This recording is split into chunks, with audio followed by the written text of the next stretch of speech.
পৃথিবীর অন্যতম দুইটা আন্ডাররেটেড সাবজেক্টের একটা হচ্ছে পরিসংখ্যান আর একটা হচ্ছে মনোবিজ্ঞান। পরিসংখ্যান শব্দটা অত বেশি এক্সাইটিং না, কিন্তু আপনি যদি আজকের দুনিয়ার আর্টিফিশিয়াল ইন্টেলিজেন্সের দিকে তাকান, এর পিছনের একটা বিশেষ অংশ জুড়ে হচ্ছে এই পরিসংখ্যান। তেমনই হচ্ছে আপনার মনোবিজ্ঞান বা সাইকোলজি, অত বেশি এক্সাইটিং না, কিন্তু আপনি যদি মার্কেটিং এর দিকে তাকান, মার্কেটিং এর পিছনের একটা বিশেষ অংশ জুড়ে হচ্ছে এই সাইকোলজি বা মনোবিজ্ঞান। এই কারণে হচ্ছে আপনার প্রোডাক্টের বিজ্ঞাপনে দেওয়া থাকে যে সুযোগ সীমিত সময়ের জন্য, বা বিভিন্ন সময় প্রোডাক্টের গায়ে দ্রব্যমূল্য লেখা থাকবে $5.19 এই টাইপের, অর্থাৎ একটা সাইকোলজিক্যাল কারণে হচ্ছে এগুলো বলা হয় বা দেওয়া থাকে। তো আজকে হচ্ছে আমি একটা সাইকোলজি নিয়ে কথা বলবো। সেটা হচ্ছে আপনারা হয়তো লক্ষ্য করবেন বা খেয়াল করছেন অলরেডি, যে প্রবাসে বসবাসকারী, প্রবাসী বলতে এখানে আমি যারা বিভিন্ন পশ্চিমা বিশ্বে বসবাস করে, অর্থাৎ আমেরিকা, কানাডা, যুক্তরাজ্য বা অস্ট্রেলিয়াতে, প্রবাসী আব্দুল বা ফাতেমারা কেন দেশে ইসলামী শাসন চায়? ওরা তো হচ্ছে এসব দেশের যাবতীয় সুযোগ সুবিধা, অসাম্প্রদায়িক স্বাধীনতা বা হচ্ছে আপনার যাবতীয় সুযোগ সুবিধা ভোগ করতেছে। তো টেকনিক্যালি তোরা হচ্ছে দেশে এই ধরনের সুযোগ সুবিধা চাওয়ার কথা, অর্থাৎ অসাম্প্রদায়িক শাসন বা ওই ধরনের ওয়েস্টার্ন স্টাইলের শাসন চাওয়ার কথা, যেহেতু তারা এগুলো ভোগ করতেছে, কিন্তু তারা হচ্ছে উল্টাটা চায়। কিন্তু কেন? তো সেটি হচ্ছে আমি একটু কথা বলবো আজকে। তো বিস্তারিত যাওয়ার আগে একটা পার্সোনাল অভিজ্ঞতার কথা বলে, অনেকগুলোই দেখছি মোটামুটি একটা বলে, সেটা হচ্ছে নর্থ ডাকোটায় থাকার কারণ সময় হচ্ছে আমাদের এখানে এক হুজুর আসছিল ম্যাথে মাস্টার্স করার জন্য, যদি আমি ভুল না বলি। এই হুজুর হচ্ছে পুরোপুরি বাংলাদেশের মতো আপনার দাড়ি যুক্ত, বাংলাদেশের মতো, এখানে যেহেতু ড্রেস নিয়ে কেউ কিছু বলে না, সো উনি বাংলাদেশি স্টাইলে ড্রেস পরতে এবং ওই স্টাইলে হচ্ছে কলেজে ভার্সিটিতে যাইতো। এখানে আসার মূল উদ্দেশ্য হচ্ছে এখানে স্থায়ী হওয়া। কিন্তু এই হুজুর আপনার যে কারণে বলতেছে, এই হুজুর স্বাভাবিকভাবে আপনি যখন এখানে ভার্সিটিতে যাবেন বা ক্লাসে যাবেন, আপনি হচ্ছে এখানে মেয়েরা বাংলাদেশের মতো ড্রেস পরে না, ওরা ওদের স্বাধীনতা অনুযায়ী ড্রেস পরবে, স্পেশালি সামার সিজনে। তো এই হুজুর কিন্তু যাবতীয় মানে যাওয়ার সময় এগুলো সবই দেখতেছে, এগুলো কিন্তু সবই অন ইসলামিক, এগুলো কিন্তু ইসলাম সম্মত না। তো হুজুরের ওয়াইফ হচ্ছে কারোর সাথে মিশতে পারতো না, মানে কোনো পুরুষের সাথে না, পুরোপুরি ঘর বন্দি থাকতো অনেকটা, আমি যদি ভুল না বলে থাকি, আমি কখনো দেখি নাই, দেখার ইচ্ছাও নাই, কিন্তু এবং শুধুমাত্র মহিলাদের সাথে মেশা দেখতে পারতো, শুধুমাত্র মহিলাদের সাথে, একেবারে স্ট্রিক্ট। এখন দেখেন, এরা কিন্তু আমেরিকাতে আসতেছে, এদের কিন্তু আমেরিকাতে না আসলেও চলতো, এরাই কিন্তু আমেরিকাতে আসতেছে, এগুলো আসতেছে বা আপনার এই ধরনের মেন্টালিটি নিয়ে। অর্থাৎ উনি হচ্ছে আপনার যেগুলো করতেছে ওগুলো পুরোপুরি ইসলাম সম্মত না, কিন্তু ওনার ওয়াইফ হচ্ছে 100% মেনে চলতে হবে। এই ধরনের এক্সাম্পল আপনারা হাজার হাজার দেখবেন আপনাদের আশেপাশে। তো এই মেন্টালিটিটাই হচ্ছে আপনার এখানে বিশেষ বড় আকারে অ্যাপ্লাই করতেছে। সেটা হচ্ছে এরা হচ্ছে আপনার বাহিরের বিশ্বে যাবতীয় সুযোগ সুবিধা ভোগ করবে, কিন্তু আপনি দেশে হচ্ছে ইসলামী শাসন ব্যবস্থা, আফগানিস্তান, সিরিয়া স্টাইলের ইসলামী শাসন ব্যবস্থা এরা চায়। কিন্তু কেন? এটা হচ্ছে অ্যাগেন সাইকোলজিক্যাল, এটা হচ্ছে আপনার এক ধরনের স্যাটিসফ্যাকশন বা সেলফ গ্র্যাটিফিকেশন দেয়, আমি হচ্ছে ইসলামের জন্য কিছু করছি, বা আচ্ছা আমি হচ্ছে পথভ্রষ্ট হইনি, অর্থাৎ এক ধরনের সেলফ ফুলফিলমেন্ট আর কি, উপভোগ করা আর কি। মাথায় রাখবেন যে সাইকোলজিক্যালি মানুষটা সবসময় আপনার শুধুমাত্র টাকার পিছনে ঘোরে না, বা টাকার পিছনে জীবন শেষ করে না। এই কারণে হচ্ছে দেখবেন যারা হচ্ছে আপনার 30, 40, 45, 50 বছর হচ্ছে অনেক টাকা উপার্জন করা, তারাই কিন্তু হচ্ছে আবার 70, 80 বছর বয়স হচ্ছে সেই টাকা দিয়ে দেয় বা বিভিন্ন ক্ষেত্রে ডোনেট করে। কারণ হচ্ছে তখন ওই যে ইমেজ বা তখন হচ্ছে ওই যে ডোনেশনের মধ্যে হচ্ছে এক ধরনের আত্মতৃপ্তি আসে, তো সেটা হচ্ছে বেশি উপভোগ্য টাকা উপার্জন হচ্ছে। এখন যেটা হয় আপনারা সবাই জানেন যে ইসলামী শাসন ব্যবস্থা পৃথিবীর কোনো দেশে, যেসব দেশে তেল নাই, সৌদি আরব, কাতার, ওগুলা তো ওদের অবস্থা বাংলাদেশের চেয়ে খারাপ, কিন্তু ওদের তেল থাকার কারণে ওদের হচ্ছে আপনার এই ধরনের নলেজের উপর তাদের ডিপেন্ড করা লাগে না বা স্কিলের উপর ডিপেন্ড করা লাগে না। কিন্তু যেসব দেশে তেল নাই ওদের অবস্থা খুবই খারাপ। আফগানিস্তানের দিকে তাকান, সিরিয়ার দিকে তাকান, এদের অবস্থা খুবই খারাপ। যাই হোক, আমি আলোচনা যাচ্ছি না। আলোচনা হচ্ছে যে এরা কেন এমনটা করে। এখন যেটা হয়, বাংলাদেশ থেকে প্রচুর হাজার হাজার ছেলে মেয়ে হচ্ছে আপনার বিদেশে পড়তে আসে, এবং এরা পড়ালেখা করে, এরা ট্যালেন্টেড, অনেকে পড়তে আসে এবং পরবর্তীতে হচ্ছে বিভিন্ন কোম্পানিতে ভালো চাকরি পায়, অনেক টাকা উপার্জন করে। এই সবই আপনারা বিভিন্ন সময় সোশ্যাল মিডিয়া বা পোস্টে দেখবেন। অনেকে আবার অনেক বেশি এটাকে অনেক বেশি অতিরঞ্জিত করে বলে আর কি, যে এমন একটা ভাব যে উনি না আসলে হয়তো ইউনিভার্সিটি কলাপস করতে, বা ওনার কোনো এক রিসার্চ পাবলিকেশন না হওয়ার কারণে বা পাবলিশ না হলে হয়তো আপনার সায়েন্স অলমোস্ট কলাপস করছিল, ওনার রিসার্চের কারণে হচ্ছে সায়েন্স বেঁচে গেছে, বা উনি না আসলে হচ্ছে হয়তো আমেরিকার ইকোনমি কলাপস করতো, বা কানাডা এই যাত্রায় বেঁচে গেছে এরা কানাডাতে আসার কারণে। সেম হচ্ছে বিভিন্ন কোম্পানির ক্ষেত্রে। সত্য কথা আমি আপনাকে বলি, এগুলোর ম্যাক্সিমামই হচ্ছে ভুয়া, এবং এগুলোর ম্যাক্সিমাম হচ্ছে আপনার অতিরঞ্জিত। বাস্তবতা হচ্ছে কালকে সকালে যদি আমেরিকা, কানাডা, আপনার অস্ট্রেলিয়া থেকে যদি শেষ বাংলাদেশিটাও চলে যায়, শেষ ইন্ডিয়ানটাও চলে যায়, এসব দেশের ইকোনমির কিছুই হবে না, এবং ওদের বাস্তবতা হচ্ছে তারা অনেকে খুশি হবে, একটা বিশেষ অংশ হচ্ছে খুশি হবে যারা ইমিগ্রেন্টরা চলে গেছে, এটি হচ্ছে বাস্তবতা। তো যেটা হয়, এই এই আমরা এক ধরনের কালচারের মধ্যে বড় হয়, সেটা হচ্ছে আপনার ধরনের আপনার হুজুর হুজুর বা স্যার স্যার কালচার, এই যে আমাকে স্যার বলবা, এই ধরনের কালচার। মানে আমাদের কালচার হচ্ছে আমাদেরকে সবসময় হচ্ছে নিজেদেরকে সুপিরিয়র ভাবার একটা কালচার আর কি। এই কারণেই হচ্ছে দেখবেন স্যার ডাকতে হয়, বা অনেক বেশি সম্মান দিয়ে কথা বলতে হয়, বা অনেক সময় এসব না করার কারণে হচ্ছে আপনাকে বিভিন্ন অসুবিধার সম্মুখীন হইতে হয়। তো এখানে এসব দেশে ওয়েস্টার্ন কান্ট্রিতে ওরা যখন আসে, তখন ওরা হচ্ছে ওই জিনিসগুলো মিস করে, কারণ এদেরকে হচ্ছে এগুলো এইভাবে কেউ করে না। এমন না যে ওদেরকে অশ্রদ্ধা করে, কিন্তু এইভাবে কেউ বাংলাদেশের মতো স্যার স্যার বা ভাই কিভাবে চাকরিটা পাবো, ভাই কিভাবে ওটা করবো, এই ধরনের অ্যাডভাইস এখানে কেউ চায় না। আমি এখানকার জনগণের কথা বলতেছি, যে আমেরিকান বা কানাডিয়ান, তাদের স্থায়ী, তাদের কথা বলতেছি, কারণ they don't think that way. ওরা বাংলাদেশে বা ইন্ডিয়ানদের মতো চিন্তা করেন না, এটা ওদের কালচার না, ওরা হচ্ছে যেটা ভালো মনে করে সেটাই করে। তো এরা হচ্ছে এই জনগোষ্ঠী বা যেসব দেশ থেকে যারা আসে, তারা হচ্ছে ওই জিনিসটা মিস করে, প্রচন্ড মাত্রায় মিস করে।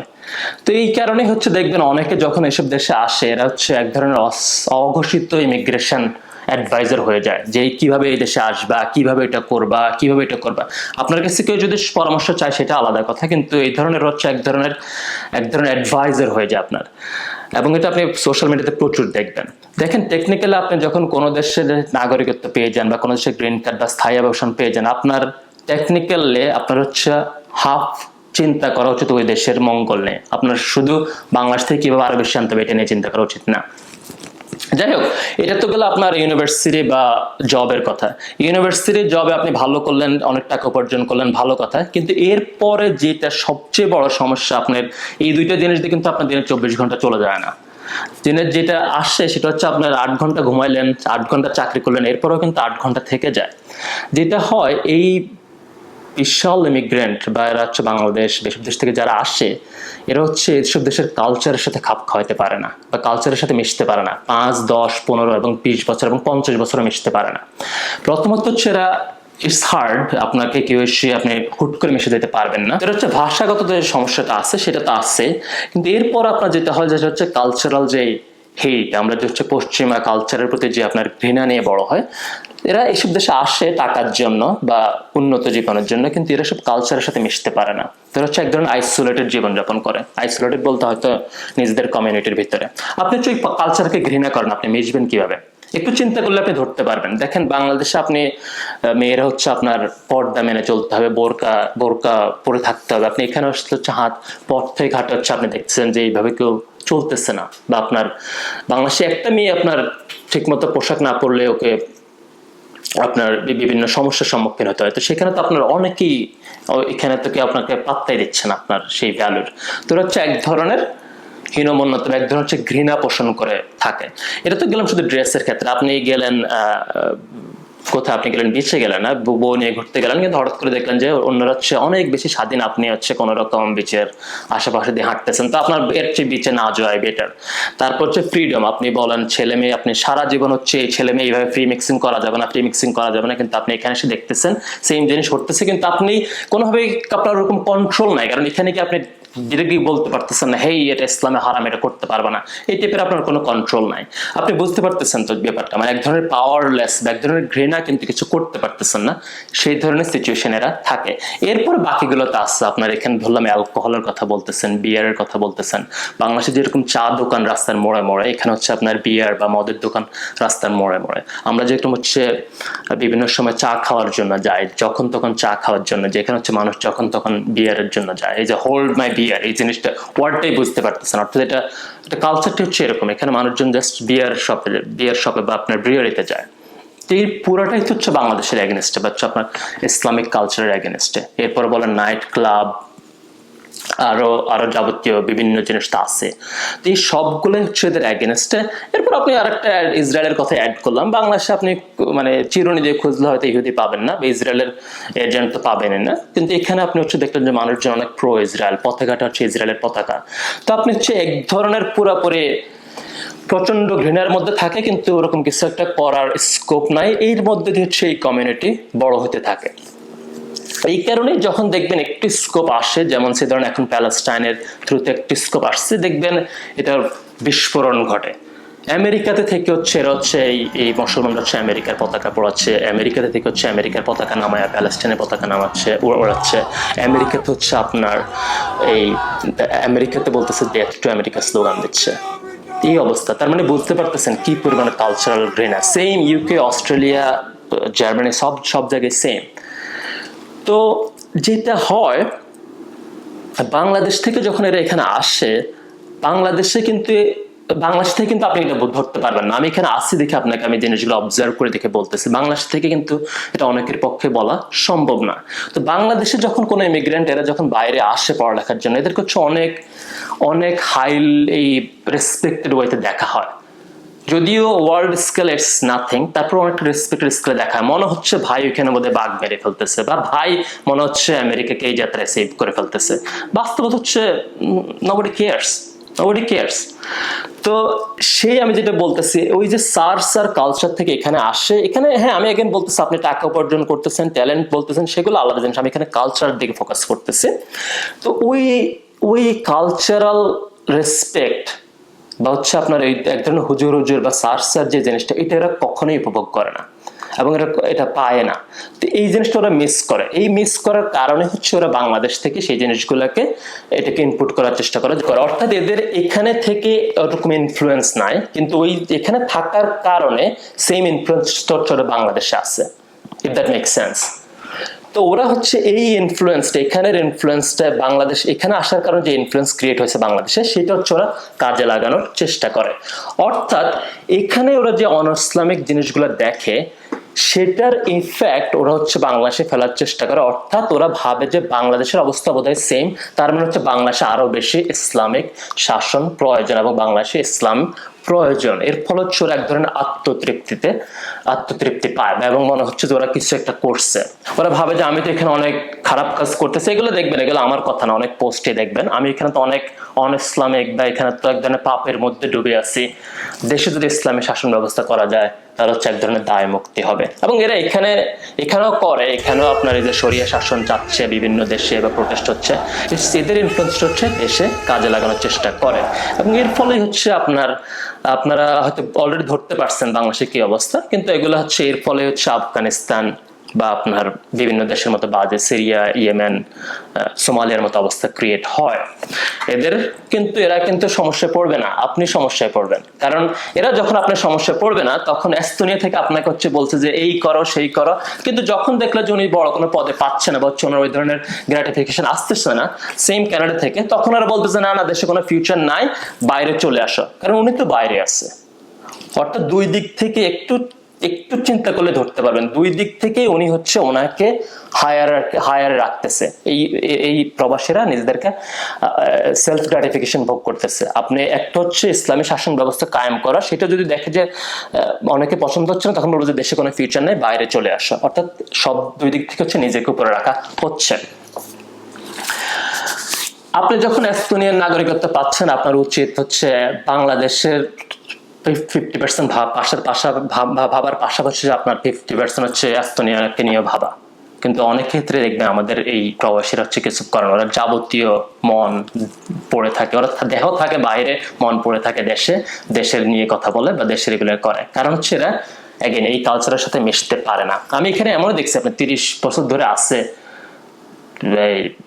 ইন্ডিয়ান মুসলমান, 30 বছর ধরে আছে এখানে, ছেলে মেয়ে সব জন্ম হয়েছে, অনেক টাকা পয়সার মালিক।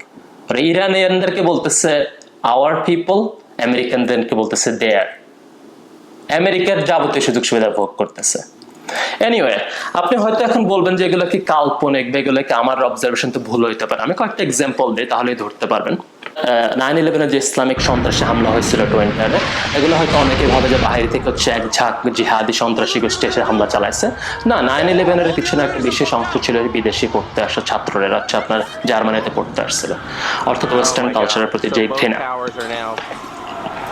আপনারা অনেকেই মুসলিম ব্রাদারহুডের নাম শুনছেন। এটা হচ্ছে মিশর ভিত্তিক অনেক পাওয়ারফুল অর্গানাইজেশন, একসময় অনেক পাওয়ারফুল ছিল, যদিও এটা এখন মিশরে এবং ইউএই বা অনেক ইসলামিক কান্ট্রিতে হচ্ছে আপনাকে নিষিদ্ধ ঘোষিত জঙ্গি সংগঠন। এই মুসলিম ব্রাদারহুডের প্রতিষ্ঠাতাদের অন্যতম আমি বলবো যে নেতা ছিল সাইদ কুতুব। উনি হচ্ছে একসময় হচ্ছে আপনার এই যুক্তরাষ্ট্রে পড়তে আসছিল। এরপর আসার পর তো এখানে সেম আমি যা বলছি আপনাকে, এই যে কালচারাল যে ঘৃণা তৈরি হয়েছে যুক্তরাষ্ট্রের প্রতি, যুক্তরাষ্ট্রের মেয়েরা বা আমেরিকান মেয়েরা হচ্ছে আপনার ড্রেস ঠিক মতো পরে না, এখানে ফ্রি মিক্সিং, যে পশুদের মতো হচ্ছে ছেলে মেয়েরা মেলামেশা করে, সেক্সুয়াল অ্যাক্টিভিটিতে ইনভলভড। এটা হচ্ছে এমন কোন চার্চও নাকি এরকম দেখছে বা চার্চও করে। এগুলো সবই হচ্ছে এই কালচারের প্রতি যে ঘৃণা। এবং অ্যাগেইন যেটা বলছি, তখন তো ইসরায়েলের মাত্র জন্ম হয়েছে, ইসরায়েলের প্রতি যে সাপোর্ট, সেটা এই সব কালচারের প্রতি যে ঘৃণা, ওগুলো কিন্তু ওনার ইউএসএ আসার পরে হচ্ছে তৈরি হয়েছে। তো এরপর তো অবশ্যই মিশরে ব্যাগ গেছে, মিশরে ব্যাগ যাওয়ার পরে ও লেখালেখি করলো, ওগুলো নিয়ে বই লিখলো, ওগুলো নিয়ে আপনার মানুষকে সচেতন করলো পশ্চিমা কালচারের বিরুদ্ধে। আমেরিকাতে কিন্তু উনি কিন্তু এসে পড়ালেখা করে গেছিল। মুসলিম ব্রাদারহুড ওনার পরবর্তীতে ফাঁসি হয়েছিল, কারণ হচ্ছে উনি হচ্ছে অ্যাগেন ইসলামী শাসন ব্যবস্থা কায়েম হচ্ছে না মিশরে, এই কারণে হচ্ছে ওনারা হচ্ছে আপনার তখনকার মিশরের যে প্রেসিডেন্ট ছিল গামাল আব্দুল নাসের, ওনাকে হচ্ছে হত্যা করার প্ল্যান করছিল। এরপর হচ্ছে এই লোকের ফাঁসি হয়েছিল। যাই হোক, উনি অনেক ইনফ্লুয়েন্সিয়াল, অনেক ইনফ্লুয়েন্সিয়াল। আজকে যে ইসলামী মুভমেন্ট এগুলো দেখেন বা জিহাদি যে মুভমেন্ট, এগুলোর পিছনের অন্যতম প্রবক্তা হচ্ছে এই সাইদ কুতুব। এই সাইদ কুতুবের ইনফ্লুয়েন্স হচ্ছে আল কায়দা, মানে ইনফ্লুয়েন্স হয়েছে আল কায়দা।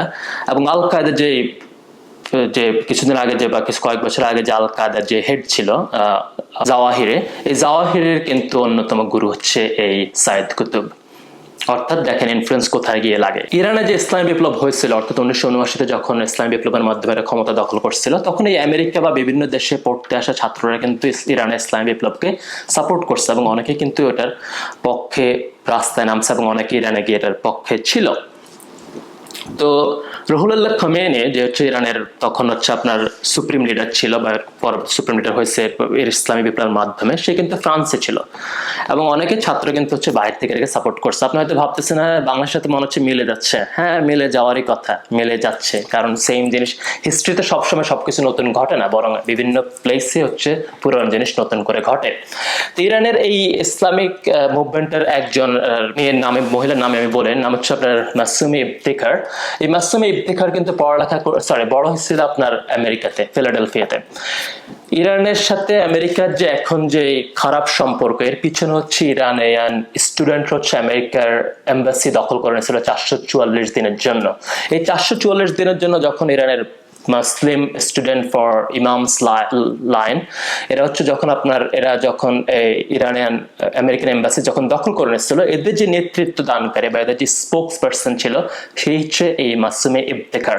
অর্থাৎ বড় হয়েছে আমেরিকাতে, কিন্তু আমেরিকান কূটনৈতিক তাদেরকে হচ্ছে ইরানে হচ্ছে আপনার হস্টেজ হিসেবে রাখছে 444 দিন। The beneficent, the merciful. The hostages are in our hands, and we protect them strongly. And we are ready so that in the case of any military intervention, we will destroy them.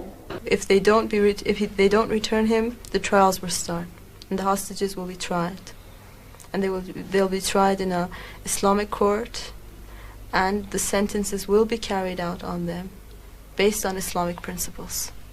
Are you at all worried that tens of thousands of our most brilliant youngsters were kept in the dungeons and tortured? No one cared for their psychological after effects. They were being tortured there, and everyone knows what came to them those years. And they were really the most brilliant and most intelligent of our young people, and the youngest. And so, can you compare that to this? But how much longer can you go on doing this? We are ready to go on until martyrdom, and we will struggle and fight. What does it mean, martyrdom? What does it mean? Martyrdom is a unique philosophy only for Islam, and it means that when man struggles in the way of his goals until the height of being killed in the way of his goals, in the way of God, that's martyrdom. And martyrs are alive in Islam. Martyrs do not die. Martyrs are not destroyed. They always exist. So the bullets do not really kill. The bullets do not kill. চিন্তা করতে পারতেছেন ঘৃণাটা কোথায়? ধরতে পারতেছেন? বাংলার সাথে মিলে যাচ্ছে না? হ্যাঁ, কারণ সেম জিনিস। অনেকেই দেখবেন বাংলাদেশে এখন বাইরে থেকে পড়ালেখা করে হচ্ছে, অনেকেই অনেক বড় বড় প্রমিস দিচ্ছে, কিন্তু আসল উদ্দেশ্য হচ্ছে সেটা। সো কেয়ারফুল থাকবেন। বিদেশে তালেবানের কিন্তু অনেক সমর্থন আছে, অনেক লোক হচ্ছে তালেবানকে সাপোর্ট করে, সেম একই জিনিস। এই দেশের কালচারকে হেট করে, তো সেইখান থেকে হচ্ছে ওদের প্রতি কালচারের সাপোর্ট হয়। সেম আপনার কিছুদিন আগে সিরিয়াতে যখন আপনার জিহাদি মুভমেন্ট যখন সিরিয়াতে দখল করলো, আপনি দেখবেন জার্মানিতে, আমেরিকাতে, বিভিন্ন দেশে হচ্ছে আপনার এই জিহাদিদের সমর্থনে হচ্ছে আপনার মিছিল হয়েছে বা আনন্দ মিছিল হয়েছে। অর্থাৎ দেখেন, এরা এখানে কালচারকে ঘৃণা করে, কিন্তু ওদের ওই গ্র্যাটিফিকেশনটা, সেলফ আত্মতৃপ্তিটা আসে যে হচ্ছে ওদের অন্য কোথাও হচ্ছে ইসলামের বিজয় হচ্ছে, বা অন্য কোথাও হচ্ছে ইসলামের জিহাদিরা হচ্ছে ক্ষমতা দখল করতেছে। তো সেখান থেকে এটা আসে। ওইসব দেশের কি অবস্থা হচ্ছে সেটা নিয়ে এদের আপাতত চিন্তা করার দরকার নাই। এই সেম হচ্ছে অ্যান্টি আমেরিকান প্রোটেস্ট বা অ্যান্টি ওয়েস্টার্ন প্রোটেস্ট দেখতেছেন। শুধু ইসরায়েলের প্রোটেস্ট হলে আপনি ঠিক আছে ইসরায়েলের পতাকা পোড়ালেন, এই করলেন সেই করলেন, আপনি তো পুরো আমেরিকার পতাকা পোড়াচ্ছেন, ইউকেতে হচ্ছে কেয়াস সৃষ্টি করতেছেন, জার্মানিতে হচ্ছে পথঘাটে রাস্তা ব্লক করে রাখতেছেন। এগুলো মূল কারণ হচ্ছে পুরা হোলস্টিক ভাবে যে কালচারের প্রতি যে ঘৃণা, সেটারই বহিঃপ্রকাশ। এখন যেটা এগুলো বলার কারণ হচ্ছে, এগুলো একটু ভাবার চেষ্টা করবেন, কারণ এরা, আমি বারবার বলতেছি, এরা হচ্ছে এখানে যাবতীয় সুযোগ সুবিধা ভোগ করবে, আপনারা হচ্ছে চিপায় পড়ে যাবেন, বা অনেকেই পড়ে গেছেন অলরেডি। বাংলাদেশের প্রত্যন্ত অঞ্চলে কোনো ইসলামপন্থী নেতা যদি ইসলামী শাসনের পক্ষে আন্দোলন করে বা আপনার মিছিলে যায়, সেটা নিয়ে আমার কিছু বলার নাই, কারণ উনি ওনার চাওয়ার বহিঃপ্রকাশ ঘটাচ্ছে। কিন্তু যারা হচ্ছে আপনার বহির্বিশ্বে, পশ্চিমা বিশ্বে যাবতীয় সুযোগ সুবিধা ভোগ করে, তারা নিজের দেশ হচ্ছে ইসলামী শাসন ব্যবস্থা চাচ্ছে, তারা হচ্ছে পরজীবী, প্যারাসাইট আর কি। প্যারাসাইট হচ্ছে এক দেহে, পোষক দেহের সুযোগ সুবিধা ভোগ করে এবং সেই পোষক দেহেরই ক্ষতি করে। তো এরা হচ্ছে এই টাইপের প্যারাসাইট। এরা হচ্ছে এসব দেশের সুযোগ সুবিধা ভোগ করে, কিন্তু সেম জিহাদ, সেম ডিস্ট্রাকটিভ বিহেভিয়ার হচ্ছে এসব দেশে ইম্পোর্ট করে। তো এটা মাথায় রাখবেন, পৃথিবীতে অনেক কিছু বা আমাদের লাইফ অনেক কিছু হচ্ছে কাউন্টার ইনটিউটিভ ঘটে। অর্থাৎ আপনি চাচ্ছেন যে এটা করলে এটা হবে, কিন্তু হচ্ছে অপোজিট। আপনি মানে অনেক এক্সাম্পল পাবেন আপনি এরকম, যে টেকনিক্যালি কথার কথা, আপনি যত খাওয়ার কথা তত বেশি খুশি হওয়ার কথা, বা তত বেশি শক্তি আসার কথা, কিন্তু দেখবেন না, যত বেশি খাচ্ছেন তত বেশি মোটা হচ্ছেন, বা তত বেশি ডিপ্রেশন বাড়তেছে। Counter intuitive. তো এরকম একটা কাউন্টার ইনটিউটিভ হচ্ছে, যত বেশি বাংলাদেশি আপনার মুসলমানরা বা এসব স্টুডেন্ট হচ্ছে বাইরে আসবে, তত বেশি হচ্ছে বাংলাদেশ হচ্ছে ইসলামী শাসন ব্যবস্থার পক্ষে আপনার ভয়েস জোরালো হবে, বা বাংলাদেশের অবস্থা তত বেশি খারাপ হবে। এটা কাউন্টার ইনটিউটিভ, কারণ এটা বিভিন্ন দেশে ঘটছে এর আগে। তো যাই হোক, অনেক কথা বলছি, সতর্ক থাকবেন, নিজের জ্ঞান বুদ্ধি ব্যবহার করবেন। কারো ফ্রাস্ট্রেশন, কারো হতাশা, কারো কালচারের সাথে মিশতে না পারার ব্যর্থতা হচ্ছে আপনি ইনফ্লুয়েন্সড হয়ে নিজের ঘাড়ে আরো বেশি বিপদ ডেকে আনবেন না, বা নিজের দেশে হচ্ছে আরো বেশি বিপর্যয় ডেকে আনবেন না। ধন্যবাদ।